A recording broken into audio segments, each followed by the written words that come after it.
Bonjour à tous et à tous et bienvenue dans votre magazine quotidien Smart Éducation, un magazine, vous le savez, dédié à la formation, aux nouveaux métiers, aux nouvelles pédagogies, le rendez-vous qui donne un futur à la jeune génération.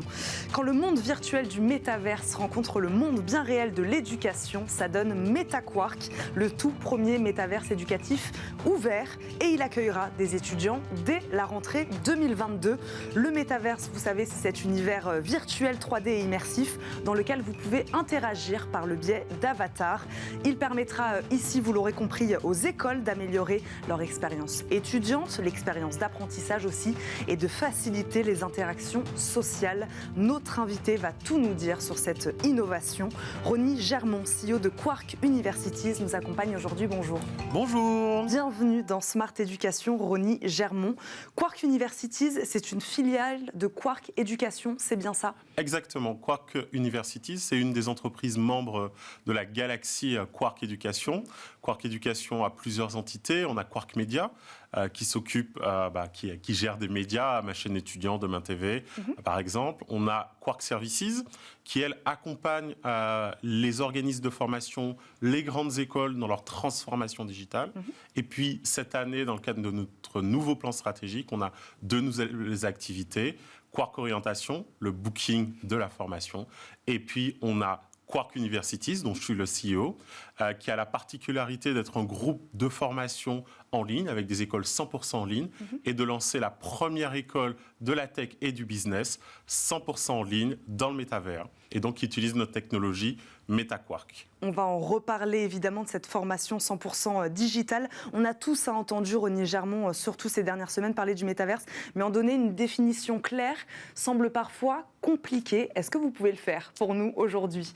Alors je vais essayer de définir ça très clairement. La première chose que j'aimerais dire avant, pour parler du métavers, c'est que ce n'est pas une révolution, c'est une évolution.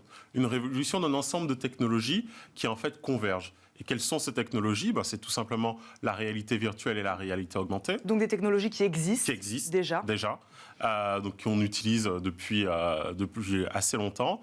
Les jeux vidéo, les réseaux sociaux, Internet, et la communication digitale en soi. Et donc, en fait, on mélange tous ces environnements et on crée un environnement qui est immersif, qui est engageant. Et nous, on a décidé de construire un environnement qui, lui, est dédié à l'éducation. À quoi ressemble cet univers virtuel? Vous parlez de réalité virtuelle, je parlais d'avatar en préambule de cette émission. C'est ça, on se retrouve projeté dans un monde, presque on pourrait être là sur ce plateau TV. Deux avatars, c'est ça, qui interagissent? Exactement. Là, on a basé cet environnement sur un principe cognitif fort qui s'appelle le sentiment de présence virtuelle. Et donc, pour mettre en place ce sentiment de présence virtuelle, il faut 3 éléments. Premier élément, la présence de soi. Et donc, c'est ce que vous indiquez à travers l'avatar. Cette présence de soi, on va la matérialiser avec un avatar qu'on choisira. Est-ce qu'il nous ressemble ou pas, ou qu'il ressemble à ce qu'on imagine. On le projette dans le monde virtuel. Ensuite, on a la présence des autres, le fait d'avoir d'autres avatars tout autour de soi. Et puis, la présence de l'espace. Voir un espace autour de soi, un espace concret, un espace qui soit crédible. Crédible, pourquoi? Parce que c'est vraiment important pour rendre l'expérience immersive. Je prends un exemple. Certains clients disent, oui, on aimerait une salle de réunion sur Mars. OK, c'est génial, on peut le faire. Mais d'un point de vue cognitif, aucun intérêt. Pourquoi? Dès que vous allez faire une réunion à l'intérieur de cette salle, tout de suite, les gens vont se dire, mais comment je fais pour parler sur Mars? Quel est mon poids? Est-ce que je peux respirer? Pourquoi je ne flotte pas? Etc., etc. Et donc, c'est la conjonction de ces 3 éléments qui fait qu'on est dans quelque chose qui engage et qui est immersif. Là, vous parliez de réunions dans le monde professionnel. C'était à ça qu'il était destiné principalement au début. Pourquoi l'avoir appliqué aujourd'hui à l'éducation? Comment avoir eu cette idée de l'appliquer aujourd'hui à l'éducation?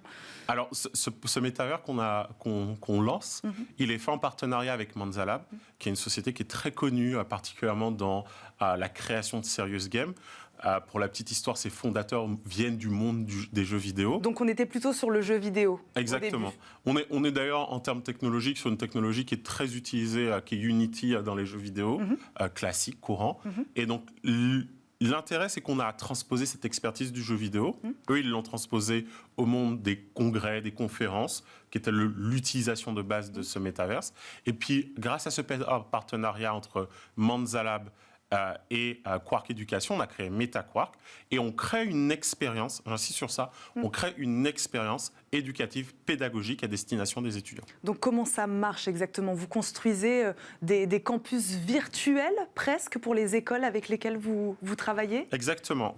Nos premiers clients, nos premiers partenaires ont construit des campus virtuels. Alors actuellement, ils sont matérialisés à travers un hall principal avec de l'accueil, la possibilité pour les avatars de se croiser, de provoquer de la sérendipité, et puis des salles qui représentent des types d'activités pédagogiques, plutôt descendantes à travers un amphithéâtre, plutôt en mode collaboratif à travers des salles de workshop, plutôt réunions professionnelles à travers des business rooms, plutôt réunions individuelles avec des salles 2 à 2, 4 à 4, etc. etc. Donc c'est du sur-mesure pour chaque école, c'est ça en fait, par rapport à leurs besoins, ce qu'ils vous demandent en gros? Exactement.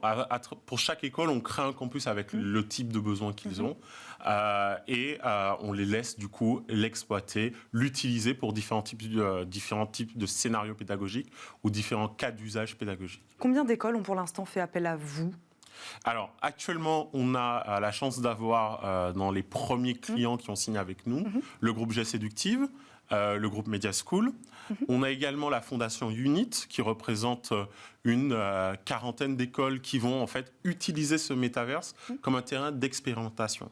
Parce que c'est vraiment aussi ça un des enjeux, c'est que le métaverse apporte plein de questions.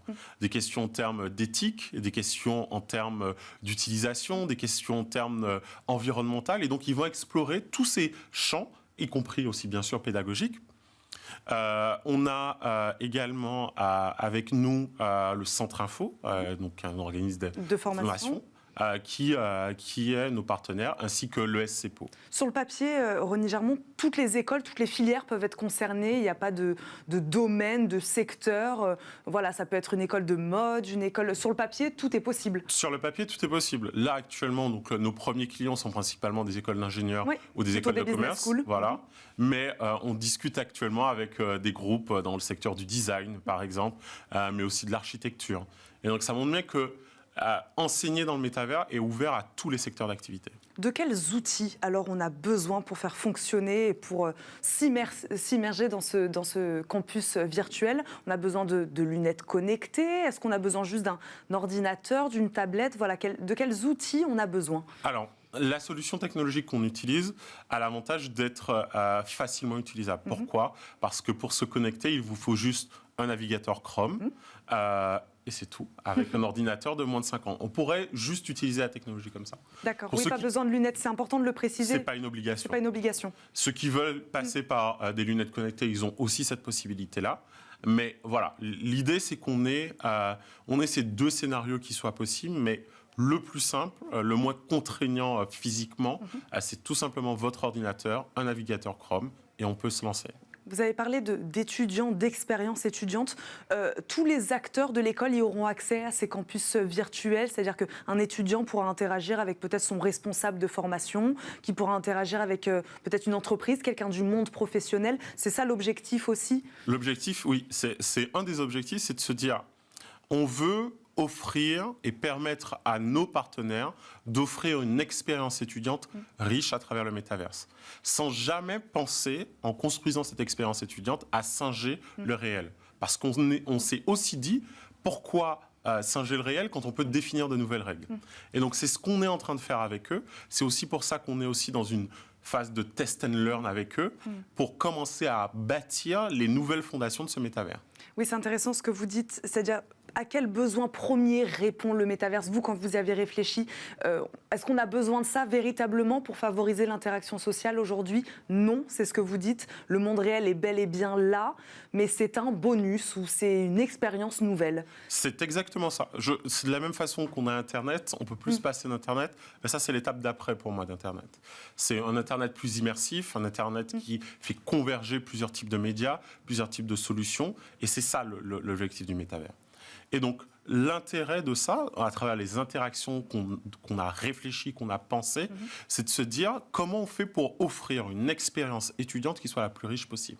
à travers des cours, à travers des moments de sociabilisation, à travers des rencontres avec l'écosystème autour de l'école. Et c'est autour de ça qu'on réfléchit. Et donc tout le monde peut se connecter en même temps, c'est ça? Combien de personnes peuvent se connecter en même temps pour qu'on ait un ordre d'idée sur un campus, sur une université? On peut être combien? A fortiori, il n'y a aucune limite. Aucune limite? C'est aussi ça l'intérêt. Alors je ne sais pas si on va voir plus tard, parce qu'on a aussi un certain nombre de...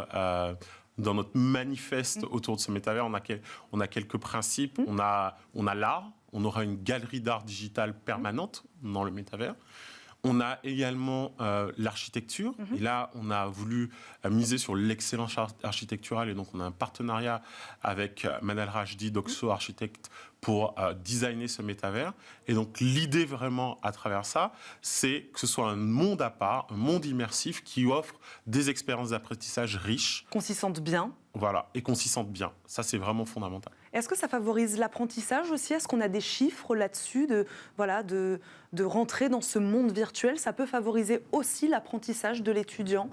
On peut s'imprégner d'informations peut-être de meilleure manière qu'en réel? Là, il n'y a pas très longtemps, il y a une étude de McKinsey, je ne me trompe pas, qui est sortie, non, c'est de Price, je ne peux pas dire de bêtises, qui est sortie autour de la réalité virtuelle et l'enseignement des soft skills. Et l'enseignement principal à travers cette étude, c'était que on apprend plus rapidement et on arrive à ingérer plus rapidement des connaissances grâce à la réalité virtuelle. Donc c'est aussi ça l'objectif. Ça aussi c'est intéressant. Il ne nous reste pas beaucoup de temps. Vous lancez donc également une formation digitale 100% dans le MetaQuark. En quoi consistera-t-elle cette formation? Expliquez-nous. Alors comme je vous l'ai dit, l'objectif c'est de former au métavers par le métavers.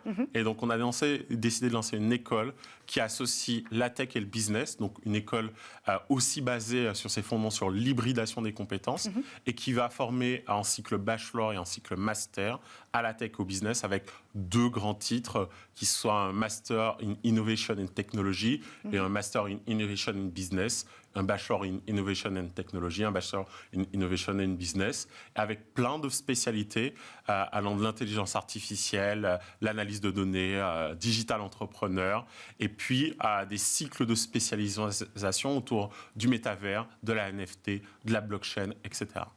Très intéressant. Merci beaucoup Renier Germond d'avoir répondu à nos questions aujourd'hui. Je le rappelle, vous êtes le CEO de Quark Universities. Merci beaucoup de nous avoir présenté cette technologie qui va bouleverser le monde de l'éducation quand même. Pas révolution, mais presque. Oui. Merci beaucoup d'avoir répondu à nos questions et merci à vous de nous avoir suivis. On se retrouve très très vite pour un nouveau numéro de Smart Éducation. À très vite.